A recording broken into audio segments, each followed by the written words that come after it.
welcome back to the Meeple Marathon. We're going to do something just a little different today. We are going to take a quick look at the Legend of Zelda Tears of the Kingdom. This is the deluxe strategy guide from Piggyback Games. So, obviously this is not board game related, but it's almost like an unboxing. Zelda is my all-time favorite video game series, and I have been waiting for this to come out because frankly I want to play the game, but I don't have all the time to just go off and randomly explore myself. I want to be able to play through and find the secrets, but I perfectly have no shame in saying that I like to utilize something like this for a game so big. So we're just going to dive in and take a look. For anybody who is interested in seeing what this entails, it's very similar to their version of the Breath of the Wild strategy guide that they did. A couple minor complaints I have, and then we'll move on. It's roughly the same size, thickness as the Breath of the Wild one. It's really just, here is the front, and then here is the back. Very simple. If you were to place it on your shelf here, you can see what it looks like. My only biggest complaint really is, and maybe this is because of the humidity I live in, but literally as soon as I'm just kind of holding it closed, and you can see how warped already like the binding is in the front and back cover. So it's kind of open. I'm hoping that just if I put something heavy on it, eventually will lay flat. But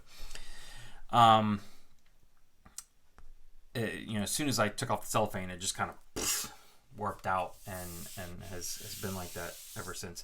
The other complaint I have is simply just a lot of the pictures seem very oversaturated to me, especially here early on in the beginning.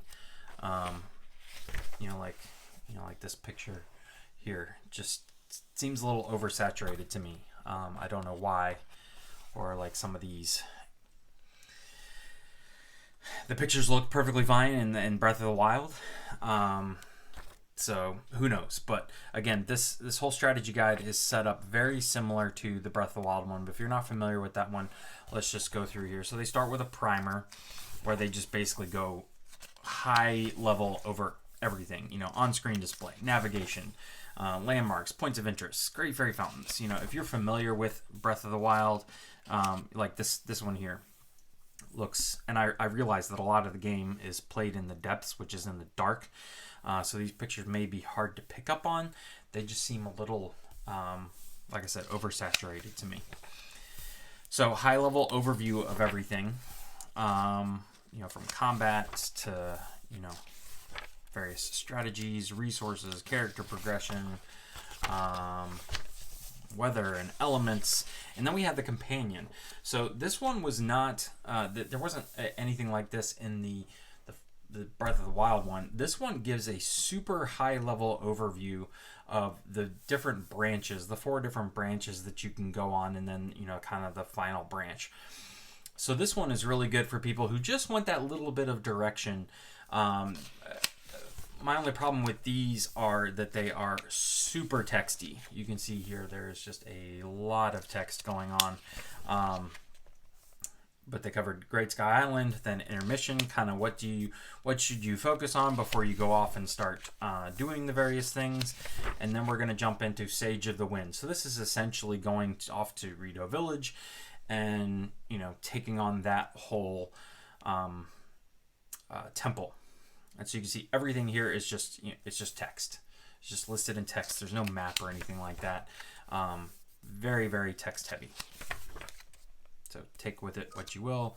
They do have a few pictures in there, but then we move on to Sage of the Fire. So they're going to do Sage of the Fire, Sage of the Water, Sage of the Lightning, then Master Sword and Finale. There's another chapter mixed in there. I'm not going to spoil anything for you. And then they will get to the main quest. So this is the meat of the book that most people are buying the book for. This is going to give you like this map with all these waypoints and gives you the direction, and this is what I like to follow. This is what I appreciate the most, is just knowing kind of what direction to head in, so I don't end up just wandering around the map aimlessly. Here, though, they go back to lots of pictures. There's a lot more text underneath the pictures, and there's even like these highlighted areas. down here, which is nice. So maybe it just gives me a visual cue of, oh, that's what I'm supposed to be looking for. But then, read the highlighted stuff because that's what's most important. So this, again, other than the oversaturated pictures, is exactly what I'm looking for. Then we have this big giant map here, which, is a large map of Hyrule. This book, nor any other version to my knowledge, came with a fold-out map, which the Breath of the Wild deluxe version did. And one that I appreciate the most because it's really hard. This book doesn't, I've got my hands away from it. It doesn't sit open flat. And sometimes I'd like to have the whole big map open and laid flat for me. What I didn't even realize, and what I probably would have purchased instead of the deluxe version, but I pre-ordered this like the day they announced it, and then it was just, delivered when it was finally released, was that they came out with a spiral bound edition. And I think it was just their standard paperback edition cover, but I'm assuming that one lays pretty flat. And honestly, I didn't even know that was an option, or it's something I would have picked up instead. But I do like having this one as more like a, it sits on the coffee table type of thing. So when I'm not playing, it doesn't have to be hidden away. So, all right, then we've got shrines. Then we've got side adventures, side quests, Atlas, and we'll take a look at that. So here's another map that I wish I could just have folded flat and be easy to check out. One thing that they have done here, and here's Sky Map, huge shrine directory, is that they're basically, instead of just covering like the Lanayru region or the Eldin region or Heber region or something like that, they're covering actual coordinates on the map here, which, is like this corner and then this corner. So very simple breakdown of where it is here based on this little check mark. You have to, unfortunately, to go all the way back to the Atlas, which is way back here, to see the breakdown of the regions. So here's A1 and here's G1. But then literally they're going to give you, this is the depths. So here we can flip out to... Boom, boom, boom, boom. Here's the map surface overview. So here is everything that's in this little corner, A1 corner, and it even tells you if you want to go down into the depths, you need to go to page 320, and if you want to go up into the sky, you would go to 394. So if you're not familiar with Tears of the Kingdom, basically they took the world of Hyrule that you're familiar with, added a whole element of up in the air, what's up above you, and then a whole area. So they tripled the size of Hyrule and made it like a 3-layer map. So I really like the Atlas here.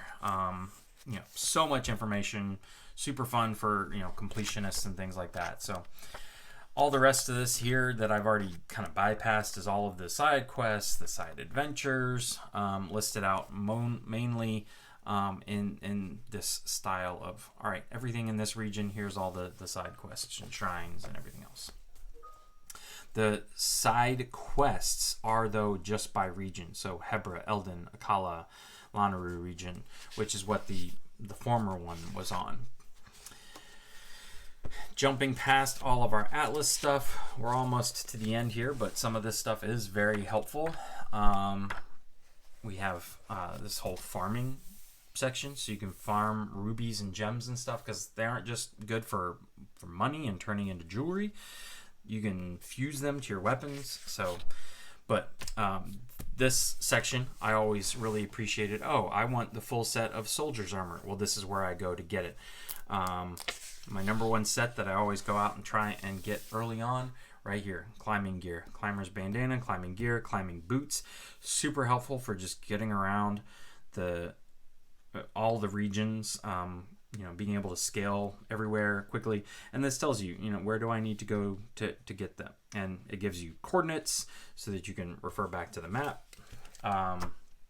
Then they do weapons, go through the whole fusion thing. So there's a ton of information. Cooking here. What's really nice about Tears of the Kingdom is you can save recipes and just, automatically do them as long as you have the stuff. Because I never felt that recipes just listed out like this were super helpful.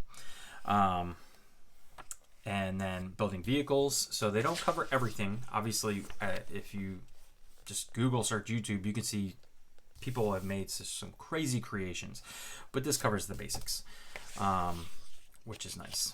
And then key items. Then we're gonna cover the bestiary here. I don't know. Let me get to where it's actually covering. I don't know. I felt like the bestiary was presented better in the Breath of the Wild one, but this one's fine. Tells you basic strategies for how to defeat certain characters, which can be helpful for the bigger ones like Lionel's and things like that. And then that's pretty much it. There's no like artwork or anything. Sub bosses, Talus, Hinox, Lionel, and then at the very end here, we're not gonna go to the spoiler. The dragons. And then a nice big index, but that's it. No like artwork or extras. To my knowledge, there's nothing different between this one and the paperback version other than the cover. So take that for what you will. This one is only like a few bucks more though. So if you like, and honestly, last time I checked, which was just yesterday, the spiral bound version was the most expensive, which I can see why. Anyways, this piece of paper was, inside the shrink wrap on the back cover. You can see that if you like. But that's going to do it. Just in case anybody was curious as to what a detailed look at the inside of this book looked like, now you know. So if you have any questions, please feel free to let me know in the comment section below. And if you are watching this as a fellow board gamer, let me know what your thoughts are on, how much do you play video games? Do you play video games at all? Do you love adventure games like this, like Zelda, or do you prefer things that board games can't offer you? I'd be interested to know what other fellow board gamers think about the video game hobby. Other than that, thanks for watching. Have a great day.